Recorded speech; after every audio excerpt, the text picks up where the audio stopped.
ምን ያህሎቻችሁ ናችሁ በሳይንስ የተደገፈ የቦርጭ ማጥፊያ መንገዶችን ቦርጭ ለማጥፋት የምትጠቀሙት? ዛሬ የምናወራው የተለያዩ የቦርጭ ማጥፊያ መንገዶችን እንወያያለን ማለት ነው። ግን ምን ያህሎቻችሁ ናችሁ እነዚህ የቦርጭ ማጥፊያ መንገዶች በሳይንሳዊ ጥናት የተደገፉትን ምን ያህሎቹን ነው እናንተ የምትጠቀሙት? ስለዚህ እነሱን አንድ ባንድ ዘርዝረን አጠር አድርጌ አዋሽታችኋለሁ ማለት ነው። እነሱን እናያለን።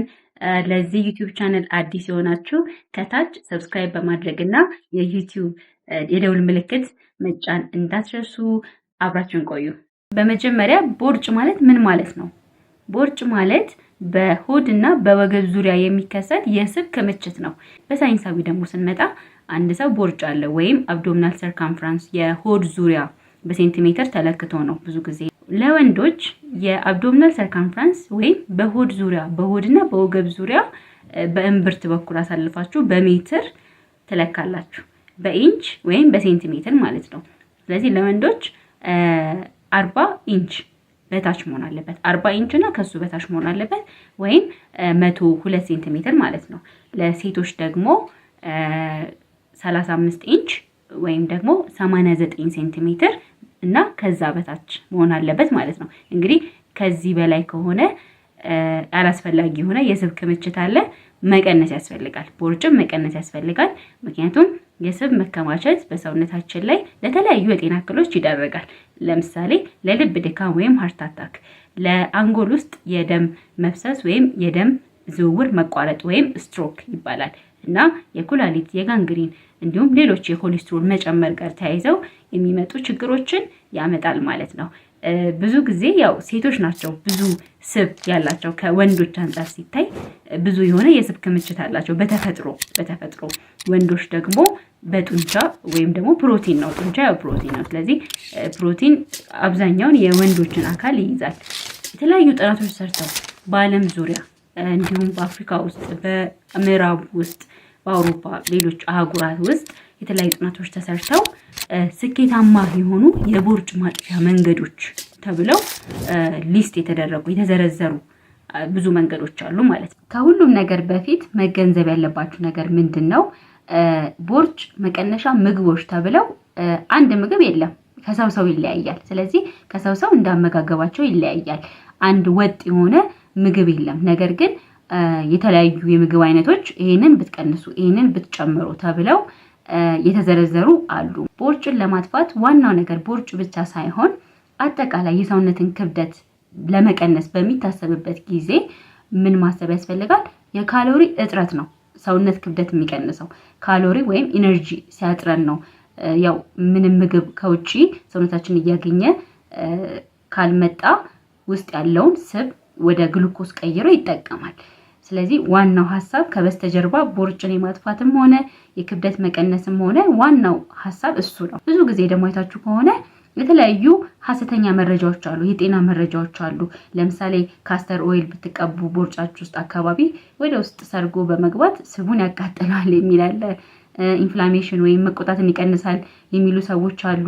ቦርጭም ማጥፊያ መንገዶች ስፖርቶች፣ የቦርጭ ብቻ ማጥፊያ ስፖርቶች ደግሞ ተብለው የተለያዩ ስፖርቶች የተለያዩ ማህበራዊ ድረገጽ ላይ ይነገራሉ። ግን ቦርጭም ብቻ ወይም ለሆነ የሰውነት አካል ብቻ ተብሎ ያለ ስፖርት የለም። ሁሉንም ነው የሚቀንሰው የስፖርት ወይም የአካል ብቃት እንቅስቃሴ። ስለዚህ እነዚህ ነገሮች ማወቅ ያስፈልጋል። እናንተ መረጃ ስትሰሙ ከበስተጀርባው ጥናት ተሰርቶ በሳይንስ የተደገፈ መንገዶችን መከተል አለባችሁ። መጀመሪያው ቀላሉ የቦርጭ ማጥፊያ መንገድ አንደኛ ነገር ከትንሹ ብንጀምር ከቀላሉ ነገር ጭንቀትን መቀነስ ነው የመጀመሪያው ነገር። ምክንያቱም ጭንቀት ሲጨምር ወይም ስትሬስ ሲጨምር የተለያዩ ሆርሞኖች አሉ የሰውነታችን ውስጥ የተለያዩ ሆርሞኖች አሉ እና እነዚህ ሆርሞኖች ኮርቲሶል ሆርሞኖች፣ ኤፒኒፍሪን፣ ኖርኤፒኒፍሪን የሚባሉ አሉ። እንደዚህ ደም ግፊትን የሚጨምሩ እንደገና ከደም ውስጥ የተለያዩ ስኳርን፣ የፋቲ አሲድ ወይም ለስብ ክምችት የሚያገለግለውን እሱን ከደም ውስጥ ወደ ቆዳ ስር ያደርጋሉ ማለት ነው። ሰብኩታነስ ቲሹ ወይም ከቆዳ ስር የሚገኘው ስብ ውስጥ ያከማቹና ስብ ክምችት ይፈጥራሉ እና ቦርጭ ያመጣሉ ማለት ነው። ሌላው ነገር ምንድነው? በቂ እንቅልፍ መተኛት። በቂ እንቅልፍ መተኛት ማለት በቀን ከ7 ሰዓት እስከ 8 ሰዓት 24 ሰዓት ውስጥ ባለው ጊዜ ማለት ነው በቂ እንቅልፍ ይባላል። ምክንያቱም የእንቅልፍ እጦት ካለ የስብ መቃጠል ሂደትን ይቀንሳል። ስትረስ ሆርሞን ቅድም ያልኳቸው የስትረስ ሆርሞን የሚባሉትን በደም ውስጥ እንትን ይላል ይጨምራል። ስለዚህ ስብ አይቃጠልም። ስብ ያው ካልተቃጠለ ደግሞ ያው ቦርጭም አይጠፋም ማለት ነው። አረንጓዴ ሻይ መጠጣት።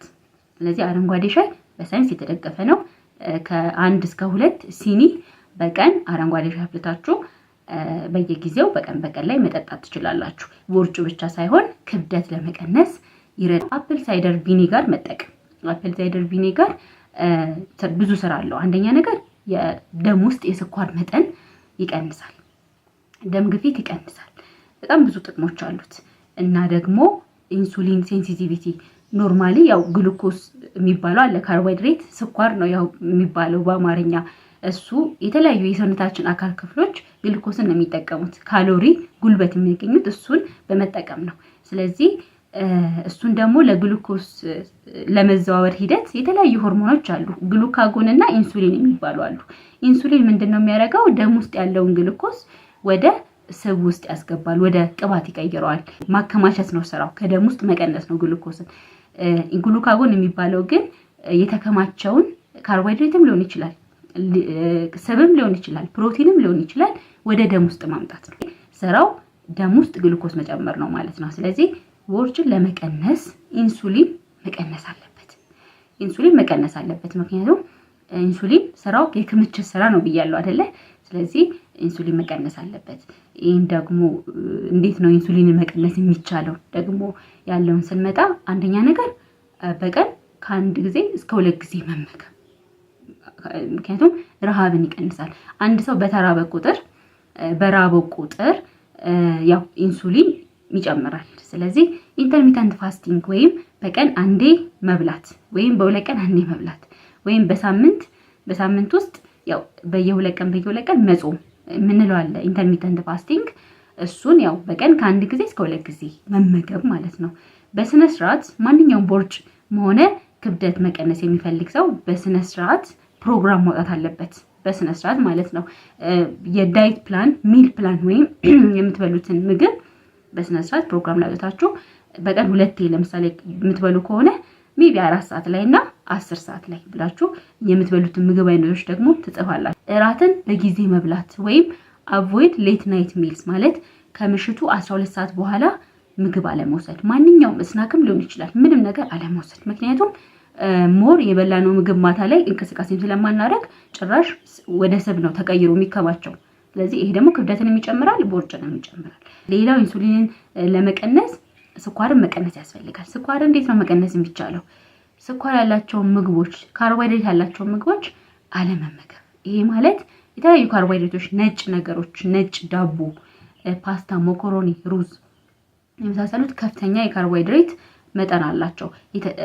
ጣፋጭ ምግቦች፣ ኩኪስ፣ ኬክ፣ ጣፋጭ ቾኮላት የመሳሰሉት እንዲሁም ፋብሪካ ውስጥ ያሉ ለስላሳ መጠጦች፣ ጁሶች፣ ፋብሪኬትድ የሆኑ ነገሮች፣ ፕሮሰስድ የሆኑ ነገሮች ከፍተኛ የሆነ የስኳር እንዲሁም የጨው መጠን አላቸው። እነሱ ጥሩ አይደሉም። ስለዚህ ቤታችሁ ነው ማብሰል ያለባችሁ። ስለዚህ ካርቦሃይድሬት ምግቦችን መቀነስ ያስፈልጋል፣ አለመመገብ ያስፈልጋል ማለት ነው። ምክንያቱም ዞሮ ካርቦሃይድሬትን በላን ምንም በላን ወደ ስብ መቀየራችሁ አይቀርም። ዋናው ደግሞ የስብ ክምችት መንስኤ ብዙ የካርቦሃይድሬት ምግብ መመገብ ነው። ስለዚህ ካርቦሃይድሬት ምግብ ስኳር ስትቀንሱ ኢንሱሊንም ይቀንሳል ማለት ነው።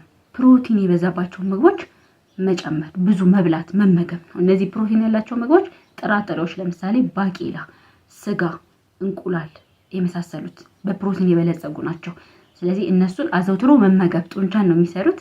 ጡንቻ ደግሞ ሞር ባደገ ቁጥር በተሰራ ቁጥር ያው ይሄ የስብ ክምችቱ ኦልሞስት ሼፕ ያው 6 ፓክ የሚባል ነገር አለ እና በደንብ ያድጋል። ጡንቻ ባደገ ቁጥር የሰውነት ሼፕ ይኖራል። ቅባት ያላቸው የስብ ዘር የሆኑት ፋትስ ኤንድ ኦይልስ ምግቦች ውስጥ ጤናማና ጎጂ ስቦች አሉ። ስለዚህ ጤናማ ስብን መመገብ ይቻላል ማለት ጤናማ ቅባት ያላቸው ቅባታማ የሆኑ ምግቦች ማለት ነው። ለምሳሌ አቮካዶ ጥሩ ነው።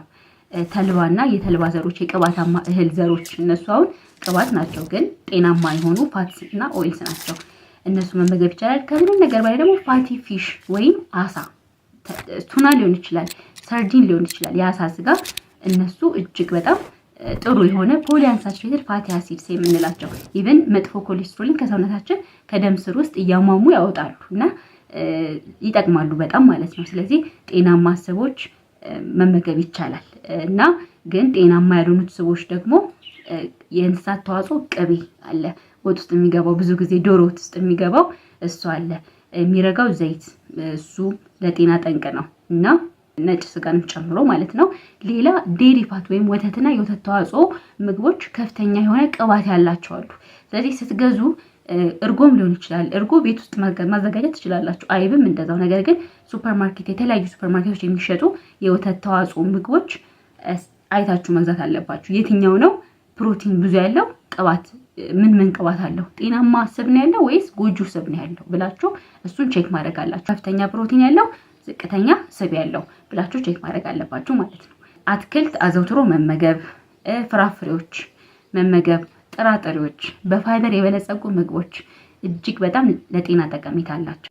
የተለያዩ የውስጥ ደዌ ህመሞችን መታከም፣ የሆርሞን ችግር ሊሆን ይችላል። ሴቶች ላይ ፖሊሲስቲክ ኦቫሪያን ሲንድሮም ወይም የእንቁልጤ ውሃ መቋጠር፣ ብዙ ውሃ የቋጠሩ ሲስቶች ይኖራሉ። እነሱን መታከም ያስፈልጋል። የሰውነት ክብደት መጨመር፣ ፀጉር ማብቀል፣ የአንድሮጅን ሆርሞን መብዛት፣ የወር አበባ መጥፋት ምናምን ሊኖር ይችላል እና እሱን መታከም ያስፈልጋል። ሌላው የታይሮይድ ሆርሞን እጥረት ችግር ነው ወይም ሃይፖታይሮይዲዝም ነው። ስለዚህ ታይሮይድ የሜታቦሊዝም ወይም የሰውነት ውስጥ ስርዓት የሚቆጣጠረው ሆርሞን ነው እና ቲ3 እና ቲ4 የሚባሉ አሉ። ስለዚህ የታይሮይድ ሆርሞን በሚያንስበት ሰዓት ላይ ክብደት ይጨምራል፣ ቦርጭ ይኖራል፣ ድብርትም ይኖራል፣ የሆድ ድርቀትም ይኖራል ማለት ነው። ስለዚህ እሱን ቼክ ተደርጋችሁ በምግብም በኤክሰርሳይዝም ቦርጭ ለማጥፋት ሞክራችሁ ክብደታችሁ ለውጥ ከሌለ እሱ መታከም ያስፈልጋል ማለት ነው። ለውስጥ ደዌ ህመም ደግሞ የደም ማነስ ነው። የደም ማነስ ኖርማሊ ቀይ ደም ሴሎች ናቸው ኦክሲጅንን ይዘው ወደ ተለያዩ የሰውነት አካላታችን ክፍሎች የሚሄዱት። ስለዚህ እነሱ ችግር ካጋጠማቸው የደም ማነስ አለ እንላለን። ሂሞግሎቢን ነው ኦክሲጅንን የሚይዘው።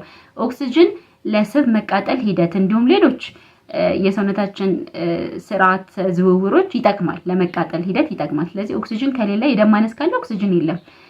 ስለዚህ የስብ መቃጠል ሂደትን ይቀንሳል። አልኮል አለመጠጣት ስፔሻሊ ወንዶች ላይ ብዙ ጊዜ ቦርጭ ያወጣሉ። ያው ወንዶች ድራፍት ምናምን ሲጠጡ ቢራ ሊሆን ይችላል፣ ውስኪ ሊሆን ይችላል እና እሱም አለመጠጥ ያስፈልጋል።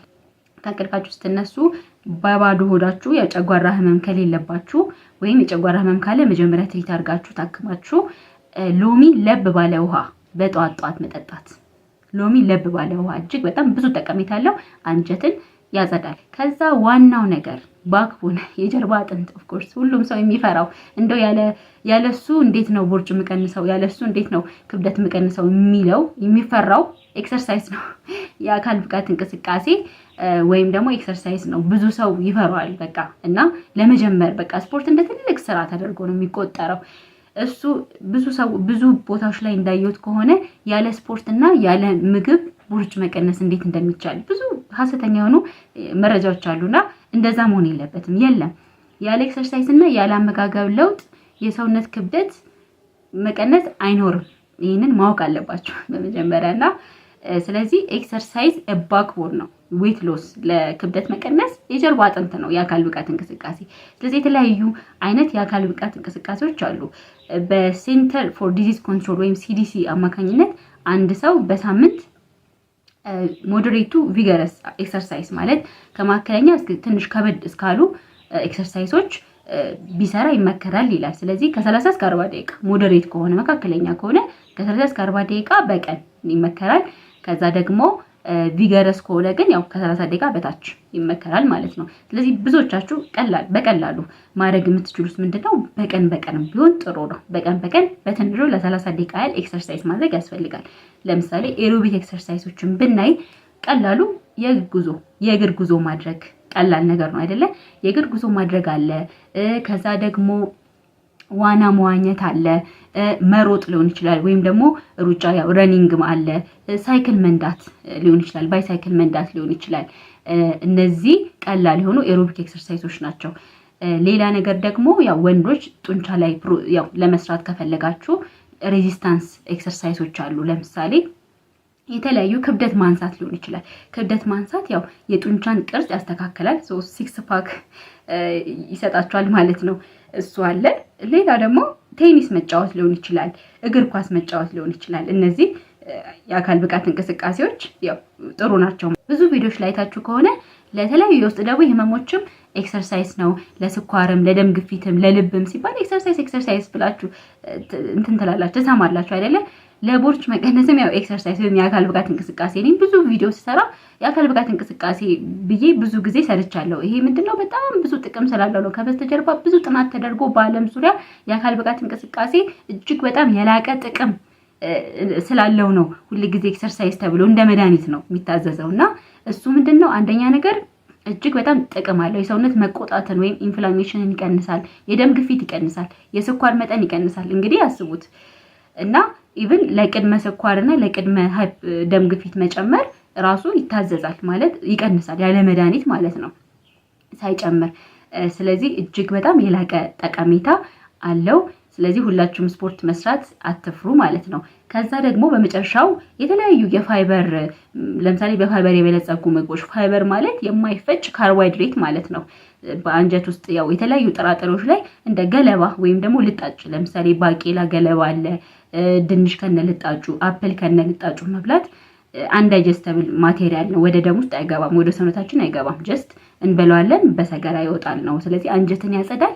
የተለያዩ ነገሮችም አንጀት ውስጥ ነው ያሉት ነገሮች ጤናማ አንጀት እንዲኖር ያደርጋል። አንድ ሰው ጤናማ አንጀት አለው ማለት ጤናማ ቆዳ ይኖረዋል፣ ጤናማ ፀጉር ይኖረዋል፣ ጤናማ ክብደትም ይኖረዋል ማለት። ፋይበር ምግቦች ያው ሁሉ ጊዜ የማታገኙ ከሆነ ፕሮባዮቲክ ሰፕሊመንት የሚባሉ አሉ። ያው ፋይበር እና ሌሎች ንጥረ ነገሮች ያሉት ናቸው። ፕሮባዮቲክ ሰፕሊመንት እጅግ በጣም ለአንጀት ይጠቅማል። እሱም መውሰድ ትችላላችሁ። በአጠቃላይ እንግዲህ የቦርጭ መቀነሻ መንገዶች በሳይንስ የተጠኑ እነዚህን ይመስላሉ። የቀረ ነጥብ ካለ ወይም ደግሞ እናንተ መጨመር የምትፈልጉት ነገር ካለ ወይም እናንተ የቦርጭ መቀነሻ ጆርኒያችሁን እስቲ ኮሜንት ላይ ማጋራት ትችላላችሁ፣ እንዴት ስኬታማ እንደሆናችሁ ማለት ነው። እና ብዙ ጊዜ የቦርጭ ወይም የክብደት መቀነስ ፕላን ስትጀምሩ አንደኛ የምትበሉትን ነገር ቅድም እንዳልኩት መጻፍ አለባችሁ፣ ፕሮግራም ማውጣት አለባችሁ። ዋናው ነገር እሱ ነው። በስነ ስርዓት ሲዲሲ ባወጣው ጥናት መሰረት በስነ ስርዓት በሳምንት 1 ኪሎ ግራም እየቀነሱ ከ3 ወር እስከ 6 ወር የሚሰሩ ሰዎች ስኬታማ ይሆናሉ፣ ቦርጭና ክብደት መቀነስ ጆርኒ ላይ ማለት ነው። ስለዚህ ኮንሲስተንት ወይም ዘላቂነት ያለው መሆን አለበት። ስፖርት ስትሰሩ ክብደት ስትቀነሱ ሰፖርቲቭ ግሩፕ ወይም እርስ በርስ ኢንከሬጅ የምትደራረጉት አለ አይደለ? የተደጋገፋችሁ መሆን አለበት እና እሱ ሞቲቬሽን ወይም ሞራላችንን ይጨምራል። አንድ ላይ ህብረትም ይኖራል ማለት ነው። ስለዚህ ውጤታማ የሆነ የክብደት መቀነስ መንገድ ላይ ትደርሳላችሁ ማለት ነው። እንግዲህ ለዛሬ ያመጣሁላችሁ የቦርጭ መቀነሻ መንገዶች ይሄን ይመስል ነበረ። ማንኛውም ጥያቄና አስተያየት ካላችሁ ኮሜንት ላይ አስቀምጡ። ለዚህ ዩቲዩብ ቻናል አዲስ የሆናችሁ ሰብስክራይብ ማድረግ እና የደወል ምልክት መጫን እንዳትረሱ።